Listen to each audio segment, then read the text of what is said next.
Hello everyone, welcome to my channel. I am Poonam Lohan. तो आज का हमारा टॉपिक है पास मॉडल ऑफ इंटेलिजेंस कि इंटेलिजेंस का पास मॉडल क्या होता है। पास मीन्स की इंफॉर्मेशन कैसे पास आउट होती है, तो हम इसके बारे में डिटेल से पढ़ेंगे। इस थ्योरी को डेवलप किया था जेपी दास ने, जैक नेग्लेरी ने और किर्बी 1994 में। अब बात ये आती है कि इन्होंने डेवलप किया था, लेकिन इनको जो इनकी जड़ थी, जो रूट थी, वो जेपी दास और इन्होंने नहीं ढूंढी थी। वो हमारी लूरिया नाम के मनोवैज्ञानिक थी, उन्होंने इस मॉडल को डेवलप किया था। वहां से ही इनकी इसकी रूट निकल कर आई है, उसके ऊपर काम इन्होंने किया, जेपी दास और नेग्लेरी ने काम किया है। मीनिंग ऑफ दिस मॉडल कि हमारा जो पास है उसकी मीनिंग क्या है, means planning, attention, arousal and simultaneous successive model of intelligence. कि जब भी हम कोई काम करते हैं या फिर हमारे पास कोई इंफॉर्मेशन आती है तो हम क्या करते हैं, सबसे पहले हम प्लान करते हैं उस चीज के बारे में। प्लान करने के बाद हमारे अंदर उसके अटेंशन आती है, अवधान आता है कि हमें उसके बारे में काम करना है। फिर है अराउजल कि अगर हमने अटेंशन दी है तो हमारे साथ में अराउजल भी हमारे पास आएगा।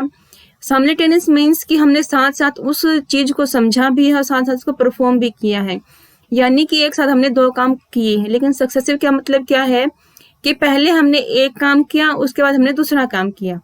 तो यही सारी चीजें कहाँ हमें मिली है, पास मॉडल में मिली है कि कैसे हम प्लानिंग करेंगे, कैसे हम अटेंशन और अराउजल हमारा काम करता है, साइमल्टेनियस कैसे काम करती है और सक्सेसिव कैसे काम करती है। तो मेनली इस मॉडल में कुछ एक ऐसे पॉइंट हैं जो बहुत ही इंपॉर्टेंट हैं और आपके नेट और एस्टेट में हर बार पूछे जाते हैं। तो वो मैं आपको वीडियो के एंड में बताऊंगी, तो उस चीज के लिए आप वीडियो को एंड तक जरूर देखें।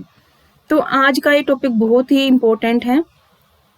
अब बात करते हैं इंट्रोडक्शन की कि लूरिया कौन थी। लूरिया एक मनोवैज्ञानिक थी। इन्होंने क्या किया था, सैनिकों का इन्होंने पूरा एक ऑब्जर्वेशन किया था कि जिनके ब्रेन में इंजुरीज हो गई थी, तो उन सैनिकों का इन्होंने ट्रीटमेंट किया था। और उनका ट्रीटमेंट करते करते लूरिया ने क्या देखा कि ब्रेन के कुछ ऐसे स्पेसिफिक फंक्शंस हैं जिनसे प्लानिंग का काम होता है। कुछ ऐसे फंक्शंस भी उन्होंने देखे जिनसे उनके सक्सेसिव प्रोसेस का, साइमल्टेनियस प्रोसेस का, अटेंशन का, अराउजल का उन्होंने देखा कि कौन कौन सा ब्रेन का पार्ट उस चीज के लिए काम करता है। तो यहाँ से ही बिल्कुल बताया गया है कि जो हमारी लूरिया थी, इनके मेनली काम पर हमारा पास मॉडल बना है, डेवलप हुआ है। इन्होंने क्या बताया था, इन्होंने ये बताया था कि हमारे ब्रेन में जो एक्टिविटी होती है, इंटेलेक्ट एक्टिविटी होती है, involves interdependent functions of 3 neurological system called function unit of brain. कि जो हमारे ब्रेन में जो इंटरडिपेंडेंट फंक्शनिंग होती है, यानी कि जब हमारा ब्रेन काम करता है तो उसके साथ एक फंक्शन दूसरा फंक्शन कोरिलेट होता है, यानी कि सभी मिलकर काम करते हैं। तो यहाँ पर सिर्फ ये बताया गया कि 3 फंक्शन इसके लिए काम करते हैं और वो क्या है, इंटरडिपेंडेंट है, यानी कि एक दूसरे के साथ वो अटैच्ड है। उसको क्या बोला गया, फंक्शन यूनिट ऑफ ब्रेन। कि ब्रेन की फंक्शनिंग कैसे काम करती है, 3 न्यूरोलॉजिकल सिस्टम पर काम करती है, जिसमें से फर्स्ट है आपका अटेंशन, सेकंड है आपका साइमल्टेनियस सक्सेसिव, थर्ड है आपका प्लानिंग। तो क्लियर है आपको यहाँ से कि जो हमारा काम करता है, हमारे बायोलॉजिकल सिस्टम का काम करता है, हमारे ब्रेन में जो इन्फॉर्मेशन पास ऑन होती है, पास आउट होती है, तो वहां पर कौन कौन सा फंक्शन किस चीज के लिए रिस्पॉन्सिबल है। तो क्लियर है आपको कि जो इसकी रूट थी वो लूरिया ने दी थी, लेकिन जो इसको डेवलप किया गया था वो जेपी दास, नेग्लेरी और किर्बी ने इसको आगे डेवलप किया था। अब बात करते हैं हमारा अराउजल और अटेंशन की। अब आप यहाँ ये सोच रहे होंगे कि इसका नाम तो हमारा पास था, PASS से शुरू था, लेकिन इस मॉडल में ये बताया गया कि P है वो हमारे सबसे बाद में आएगी। तो हम सबसे पहले अराउजल और अटेंशन को पढ़ेंगे कि अराउजल और अटेंशन क्या होती है। मेनली एक बात मैं आपको यहाँ ये बताती हूँ कि जब आप लोग किसी काम को करते हैं तो उस चीज के लिए आपके अंदर एक अराउजल, एक अटेंशन का लेवल होना चाहिए। मेनली अगर आप किसी काम को करने के लिए उठे हैं या आपने किसी काम को करने के लिए मन में उसके लिए एक गोल बना लिया है, लेकिन जब तक आपके अंदर एक अटेंशन नहीं होगी, अराउजल नहीं होगी, आप उस काम को परफॉर्म नहीं कर पाएंगे। अब देखिए कोई ऐसा काम है जिसके लिए आप बहुत ही उत्सुक हैं, आपका जो अराउजल लेवल है बिल्कुल पीक पर है, लेकिन उस टाइम क्या है कि आपका जो काम का परफॉर्मेंस है बिल्कुल लो चला जाएगा।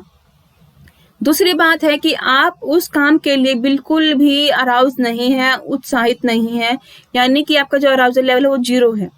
तो भी आपकी जो परफॉर्मेंस है वो काम नहीं कर पाएगी, उसमें भी आप अटक जाएंगे। तो किसने यहाँ ये बताया है कि जब भी हम किसी काम को शुरू करते हैं तो उस काम का एक लेवल हमारा ऑप्टिमल लेवल होना चाहिए। एक मैं आपको सिंपल लैंग्वेज में बताती हूँ, हमारी जनरल आमतौर की जो भाषा है, चाहे बॉय हो चाहे गर्ल हो, वो काम हर बच्चा करता ही है। अब देखिए, जैसे हम खाना बनाते हैं या फिर हमें चाय बनानी है, तो हम जो गैस के फ्लेम है उसको अगर हम लो कर देंगे तो चाय को बनने में काफी टाइम लग जाएगा, और चाय बनने में 20 से 25 मिनट लगे, जिसको बनने में सिर्फ 5 मिनट लगने थे। लेकिन जब हम फ्लेम को हाई कर देते हैं तो उसमें क्या है कि वो बनने की बजाय निकल जाती है और जल जाती है। तो यहाँ से आपको समझ में आया कि किसी भी काम को अगर हम करते हैं तो उस काम का एक ऑप्टिमल लेवल होना चाहिए, यानी कि अगर हम उस फ्लेम को मीडियम में रखेंगे, ना हाई लेकर जाएंगे और ना लो लेकर जाएंगे, लेकिन एक मीडियम यानी कि एक ऑप्टिमल लेवल पर अगर हम उस फ्लेम को रखेंगे तो जो हमारा काम वो बन जाएगा। तो क्लियर है आपको कि अराउजल अटेंशन क्या होती है।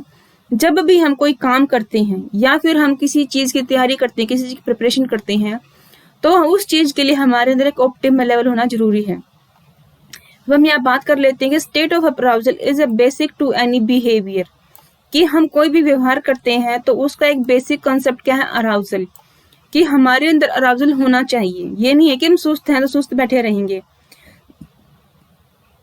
इन्होंने क्या बताया है कि जो बेसिक है अराउजल बिहेवियर का, तो क्या करता है, help us to attending to stimuli, कि हमारे समझो स्टिमुलस है उसको हम अटेंड करते हैं। Arousal and attention enable a person to process information, कि हम बैठे हुए हैं, कोई हमें इंफॉर्मेशन दे रहा है, अगर हमारे अंदर एक ऑप्टिमल लेवल का अराउजल या अटेंशन नहीं है तो हम उसको एक्सेप्ट ही नहीं करेंगे, चाहे वो बंदा कितनी ही इंपॉर्टेंट इंफॉर्मेशन लेकर ना लेकर आया हो। तो उसके लिए हमें क्या है, हमारे अंदर अराउजल होना चाहिए। तो अराउजल क्या है, हमारे बिहेवियर का एक बेसिक पॉइंट है जिससे हम उस कार्य को करना शुरू करते हैं। An optimal level of arousal focus our attention to the relevant aspects of a problem, कि क्या है, अगर हमारे सामने कोई प्रॉब्लम भी है तो हम क्या करेंगे, उस प्रॉब्लम को सोल्व करने के लिए हमारे अंदर एक ऑप्टिमल लेवल होना चाहिए। टू मच और too little arousal would interfere with attention, कि अगर हमारे अंदर थोड़ा अराउजल होगा या फिर ज्यादा अराउजल होगा तो वो उस इंफॉर्मेशन को इंटरफेयर कर देगा, यानी उसको खत्म कर देगा। When you are told by your teacher about a test, जब आपके क्लास में ये बताया जाता है कि आपका टेस्ट होगा, तो टीचर का वो बोलना कि आपका टेस्ट है, तो वो उसने क्या किया, उस वर्ड ने आपके अंदर एक लेवल लेकर आई है, ऑप्टिमल लेवल, जिससे आपका क्या हुआ कि जो स्पेसिफिक चैप्टर उन्होंने टेस्ट के लिए दिए हैं उनके लिए आपने प्रिपेयर करना शुरू कर दिया। तो अब अराउजल क्या करता है, arousal force you to focus your attention. तो अराउजल ने क्या किया, वो जो टेस्ट का टीचर ने नाम लिया था, उस टेस्ट के नाम से आपके अंदर एक अराउजल आया। उस अराउजल ने क्या किया, आपको अटेंड किया, किस चीज के लिए, रीडिंग के लिए, लर्निंग के लिए, रिवीजिंग के लिए, जो आपका स्पेसिफिक चैप्टर है जो आपका उस टेस्ट में आना है। तो आई होप आपको यहाँ से क्लियर हुआ होगा। अब नेक्स्ट देखते हैं हमारा साइमल्टेनियस और सक्सेसिव प्रोसेस, ये क्या होती हैं। साइमल्टेनियस का मतलब होता है कि साथ साथ चलना, जैसे रेल की पटरियां हैं, दोनों साथ साथ चल रही हैं। लेकिन अगर मैं सिंपल लैंग्वेज में बताऊं आपको साइमल्टेनियस का, आप जैसे रिसर्च की बात करते हैं हम स्कूल में, जैसे ही बेल बजती है बच्चे क्या करते हैं, अपने टिफिन खोल लेते हैं या फिर अपने क्लासरूम से बाहर निकल जाते हैं। बेल बजने के साथ साथ क्या किया, बच्चों ने अपने टिफिन को खोल लिया। साइमल्टेनियस प्रोसेस होती है कि जब एक काम चल रहा है उसके साथ ही दूसरा काम हमने तभी कर दिया।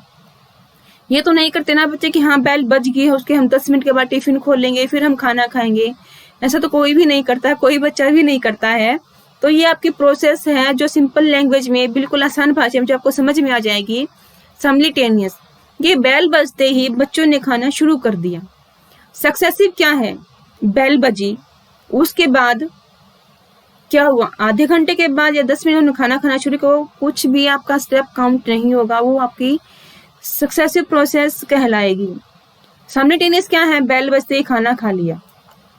सक्सेसिव ये है कि मान लीजिए आपको एक टेस्ट दिया गया है कि कल आपका टेस्ट है, तो आपने क्या किया, उसके लिए प्लान बनाया। सक्सेसिव प्रोसेस क्या अपनाई, पर स्टेप बाय स्टेप आप उस चीज की तरफ बढ़े हो, तो वो क्या है, आपका सक्सेसिव प्रोसेसिंग है। अब यहाँ देखते हैं, you are integrate the information into your knowledge system, इधर साइमल्टेनियस और सक्सेसिव प्रोसेसिंग। या तो आप उसको साइमल्टेनियस लेते हो या फिर सक्सेसिव लेते हो। साइमल्टेनियस का एग्जाम्पल और ये है कि जैसे टीचर पढ़ा रहा है आप उसको सुन रहे हो, आपकी क्या साइमल्टेनियस प्रोसेस है। और सक्सेसिव क्या है कि आपने घर जाकर उस चीज को रिवाइज किया, वो क्या आपका सक्सेसिव है कि टीचर ने स्कूल में पढ़ा दिया था और आपने घर जाकर उसको रिवाइज किया है। Take place when you perceive the relation among various concept and integrate them into a meaningful pattern for comprehensive, कि आपने उस चीज को एक मीनिंग दिया है, एक कॉम्प्रिहेंसिव मीनिंग दिया है। अब एक अच्छा एग्जांपल आपका है कि रेमन प्रोग्रेसिव मैट्रिक्स आरपीएम, इसने दिया था कलर्ड प्रोग्रेसिव मैट्रिक्स और स्टैंडर्ड प्रोग्रेसिव मैट्रिक्स। तो इस चीज की वीडियो में आपको लेकर आऊंगी। अगर आप लोगों को इस चीज के बारे में जानना है कि आरपीएम क्या है, सीपीएम क्या है, तो प्लीज मुझे कमेंट जरूर करें। तो मैं अगर कमेंट अच्छे आते हैं, ज्यादा आते हैं, तो मैं इस चीज की वीडियो भी आपके लिए जरूर बनाऊंगी। तो अब यहाँ क्या बताया गया था, it design presented from which a part has been removed, कि आरपीएम से एक पार्ट रिमूव किया गया है तो हमें उस पूरे पिक्चर में वो जो स्पेसिफिक एरिया को रिमूव किया गया है उसमें से हमें फिल करना होता है। You are required to choose one of the 6 option that best complete the design, कि आपको पूरी एक पिक्चर दिखाई गई है, उसमें एक हिस्से को ब्लैंक छोड़ दिया गया है और वो जो ब्लैंक हिस्सा है उसके 6 ऑप्शन नीचे दिए गए हैं कि आपको इसमें से उसके लिए जो फिट आएगा वो आपको चूज करना है। तो ये क्या है, आपका कंप्रिहेंसिव का एग्जाम्पल है। इसमें आपने क्या क्या सक्सेसिव प्रोसेस को अपनाया है, आपने हर चीज को देखा कि ये इसके अंदर फिट हो रहा है, फिर सेकंड पे आप गए हो, फिर आप थर्ड पर गए हो, फिर आप फोर्थ पर गए हो। तो इस तरीके से क्या आपका सक्सेसिव प्रोसेसिंग वो कहलाएगा। वो मैं आपको दिखाऊंगी, इसकी छोटी सी झलक मैं आपको आगे दिखाऊंगी कि आरपीएम क्या होता है। साइमल्टेनियस प्रोसेस क्या होती है, helps you in grasping the meaning between relationship between given abstract figure, कि आपके पास जो एब्स्ट्रैक्ट फिगर दी गई है उस फिगर के मीनिंग और रिलेशनशिप आपको समझाता है साइमल्टेनियस प्रोसेस। अब जैसे आपने अगर पेवलो का अगर वो देखा है, जो उन्होंने डॉग पर एक्सपेरिमेंट किया था, क्या था, बेल बजते ही क्या हुआ, उन्होंने भोजन खा लिया, डॉग ने भोजन खा लिया। वो क्या साइमल्टेनियस प्रोसेस है कि जो भी हमें काम बताया गया वो काम को सुनते ही हमने वो काम परफॉर्म कर दिया, वो आपका साइमल्टेनियस प्रोसेस है। सक्सेसिव क्या है, take place when you remember all information serially so that the recall of one leads to recall to another, कि जब आप स्टेप बाय स्टेप किसी चीज को रिकॉल करते हो तो पहले आप फर्स्ट स्टेप को रिकॉल करेंगे, फिर सेकंड को, फिर थर्ड को। तो क्या किया, जो फर्स्ट वर्ड आपने रिकॉल किया उसने क्या किया, अनदर रिस्पॉन्स के लिए उन्होंने रिकॉल का काम किया कि हाँ अब ये बात आएगा, अब ये आएगा। जैसे आपने डिजिट याद की हैं, अल्फाबेट्स याद किए हैं, आपने डिजिट्स हैं, अल्फाबेट्स हैं, मल्टीप्लिकेशन टेबल्स हैं, ये क्या है आपके सक्सेसिव प्रोसेसिंग के पार्ट हैं। क्यों, जैसे आपने अपनी डिजिट याद की हैं 1 2 3 4 5, तो स्टेप बाय स्टेप आप चले हैं, मल्टीप्लिकेशन आपने गुना की है, आपने टेबल्स काउंट की हैं, अल्फाबेट्स हैं आपके ABCDEF, तो ये क्या आपके सक्सेसिव हैं कि स्टेप बाय स्टेप हम उसकी तरफ बढ़ रहे हैं। अब देखिए ये आपका है आरपीएम। अब ये देखिए ये यहाँ पर पिक्चर दिखाई गई है और ये यहाँ पर जो इसका ब्लैंक हिस्सा है, ये ब्लैंक हिस्सा है और यहाँ पर नीचे 6 पिक्चर है, 1 2 3 4 5 एंड 6। तो इन 6 में से आपको यहाँ पर जो सुटेबल है उसको फिल करना है। क्लियर है आपको, बहुत ही इंटरेस्टिंग ये टॉपिक है आरपीएम सीपीएम है। अगर आप लोगों के कमेंट आएंगे कि आप इसके ऊपर वीडियो बनाए तो मैं जरूर बनाऊंगी, और वो डिपेंड करता है आपके कमेंट्स के ऊपर। उसके बाद हम देखते हैं प्लानिंग। अब देखिए 5 मॉडल हमारा पीछे शुरू हुआ, लेकिन हम प्लानिंग सबसे लास्ट में करेंगे। तो प्लानिंग देखिए क्या होता है, जब हम सारे काम कर लेते हैं हमारी प्लानिंग रह जाती है कि हाँ अब हम प्लानिंग करेंगे। अब देखिए this is an essential feature of intelligence, कि इंटेलिजेंसी का ये बिल्कुल ही एसेंशियल फीचर है, आवश्यक फीचर्स है। After the information is attending to and proceed planning is activated, कि जब हमारे पास सारी फीचर्स आ जाती हैं उसके बाद हम क्या करते हैं, हमारी प्लानिंग एक्टिवेट हो जाती है। It allows us to think the possible course of action, कि हमारे पास उस एक्शन को काम करने के लिए कौन कौन से हमारे पास एक्शंस हैं, कौन कौन से हमारे पास कोर्स हैं। Implement them to reach a target and evaluate their effectiveness, और वह हमारे लिए कितना इफेक्टिव होगा उस चीज की हम तैयारी करते हैं। If a plan does not work, अगर एक प्लान काम नहीं करता है, it is modified to suit the requirements of the task और सिचुएशन, अगर वो उस प्लान ने अगर काम नहीं किया है तो आप क्या करेंगे, उसको मॉडिफाई करेंगे, उसमें कुछ और चीजें इंक्लूड करेंगे ताकि जो आपका प्लान है वो पूरी तरह से सक्सेसफुल हो जाए। For example, to take the test schedule by your teacher you would have to set a goal, कि जब आपके टीचर ने आपके लिए एक प्लान बना दिया है कि आपका टेस्ट होगा, तो आपने क्या किया, उस टेस्ट के हिसाब से अपना शेड्यूल बना लिया कि हाँ मुझे ये टेस्ट देना है और इस टेस्ट के लिए मैं टाइम को प्लान करूंगा कि प्लान से टाइम कि मुझे इतने टाइम इसको स्टडी करना है, स्टडी फॉर शेड्यूल कि मुझे घर जाकर 9 से 10 या 2 घंटे मुझे इसके बारे में पढ़ना है।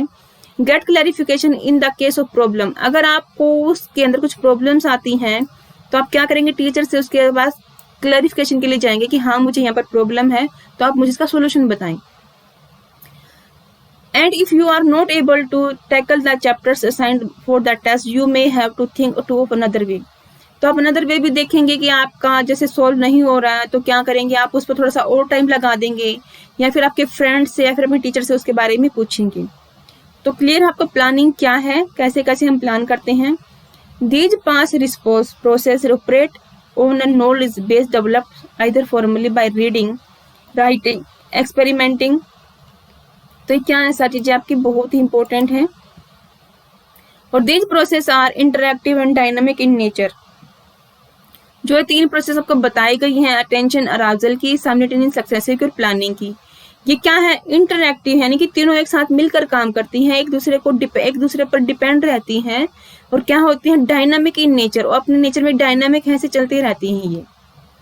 अब देखिए इसी के अंदर एक कैश नाम का नाम भी आता है, कैश, जिसको बोलते हैं कॉग्निटिव असेसमेंट सिस्टम।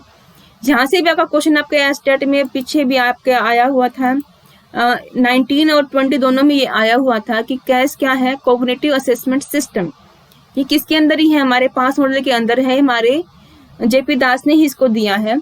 तो ये क्या होता है, it consist of verbal as well as non verbal task. इसके अंदर वर्बल और नॉन वर्बल दोनों तरह के टास्क होते हैं। That measures basic cognitive functions presume to be a independence of schooling. ये क्या करते हैं कि कॉग्निटिव फंक्शंस को मेजर करते हैं। The battery of this test meant for individuals between 5 to 18 year. यहाँ से आपका इंपॉर्टेंट है कि जो बैटरी हमने बनाई है ये किसके लिए इंपॉर्टेंट है, 5 से लेकर 18 साल के जो बच्चे हैं उनके ऊपर इसको यूज किया जाता है। और ये क्या करते हैं, कॉग्निटिव फंक्शंस को मेजर करते हैं। और इसके अंदर क्या है, वर्बल और नॉन वर्बल टास्क, ये आपको बातें याद रखनी है, एक वर्बल एक नॉन वर्बल, फिर कॉग्निटिव फंक्शंस की, फिर आपकी है 5 to 18 ईयर्स पर इसको यूज किया जाता है। और यहाँ से इस मॉडल की डेफिनेशन की कि कैश का पूरा नाम क्या, कॉग्निटिव असेसमेंट बैटरी। कई बार इसका पूरा नाम भी पूछा जाता है, कई बार ये भी पूछा जाता है कि इसमें किस तरह की आइटम होती हैं या फिर कितने एज के बच्चों पर काम होता है। तो ये सब से तो क्या होता है कि कई बार आपको 4 ऑप्शन दे दी जाते हैं कि इनमें से क्या नहीं है, तो क्या पता उसमें आपको सभी ऑप्शंस मिल जाए, वर्बल नॉन वर्बल मिल जाए, कॉग्निटिव फंक्शंस मिल जाए, 5 to 18 ईयर भी मिल जाए। तो आपको क्या करना है, जो एक ओड वन आएगा उसको आपने करना है कि ये ओड वन इसके अंदर इंक्लूड नहीं है। और ये क्या करता है, remedy cognitive deficit children with learning problems, कि जिन बच्चों में लर्निंग की प्रॉब्लम होती है, जो प्रॉब्लम है, लर्न कर नहीं कर पाते हैं, पढ़ नहीं पाते हैं, कॉग्निटिव डेफिशिएट जिनके अंदर होता है, तो उन बच्चों की प्रॉब्लम को सोल्व करने के लिए इसको यूज किया जाता है। This model represent the information processing approach to intelligence, कि जो ये हमारा मॉडल हमने बताया है ये क्या करता है, इंफॉर्मेशन प्रोसेसिंग अप्रोच को रिप्रेजेंट करता है कि हमारा इंटेलिजेंस का ये मॉडल किस मॉडल पर को रिप्रेजेंट कर रहा है, इंफॉर्मेशन प्रोसेसिंग अप्रोच पर, कि हमारे पास इंफॉर्मेशन कैसे आती है और कैसे हम उसको अपने अंदर समाहित करते हैं और उसके बारे में सॉल्यूशन निकालते हैं। अब जिसके बारे में बात कर रही थी वो है पास्ट स्ट्रक्चर, कि पास्ट का जो स्ट्रक्चर है वो कैसे काम करता है।